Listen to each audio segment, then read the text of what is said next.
Our website and come join us for a fun, friendly F&M environment.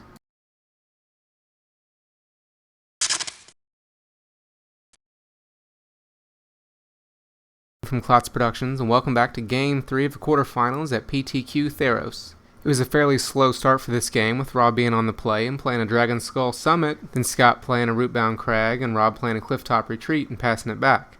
Scott then played a Stromkirk Noble and put a Stomping Grounds into play tapped. Rob then put an Isolated Chapel into play and played a Blood Artist.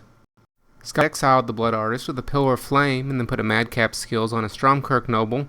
He attacked with the Noble for 4 damage, taking Rob down to 16 and putting a +1/+1 counter on the Noble. Rob played a Lingering Souls to get himself 2 spirits on his next turn, and then Scott used another Pillar of Flame to get rid of one of the souls. He then attacked with his Noble again, which Rob couldn't block, and took another 5 damage, going down to 11 and pumping the Noble again. Then post-combat, Scott played 2 more Stromkirk Nobles.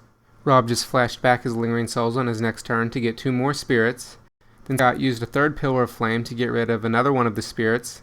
He then attacked with his whole team, so Rob put his 2 spirits in front of the Noble with the Madcap Skills on it and took 2 damage from the other 2 Nobles, going down to 9 life. Scott played a Burning Tree Emissary post-combat, and then Rob used a Tragic Slip to kill the Noble with the enchantment on it. Rob played a Blood Crypt on his next turn and paid 2 life to have it come into play untapped, going down to 7. He then played a Boros Reckoner and followed it up with a Blood Artist. Scott played a Reckoner of his own on his turn, and then Rob played a second Reckoner and passed it back. Then Scott just played Draw Go for his next turn. Then Rob used a Pillar of Flame to get rid of one of the Stromkirk Nobles. He then played a Falkenrath Aristocrat and attacked in the air for 4, dropping Scott to 16. Scott played a Flinthoof Boar on his next turn and just passed it back. Then Rob used an Orzhov Charm to kill Scott's Boros Reckoner.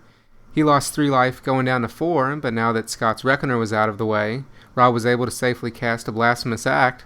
With the 2 Reckoners on his side of the field, along with the Blood Artist triggers, this was way more than enough damage to be lethal, giving Rob the win to the game and the match.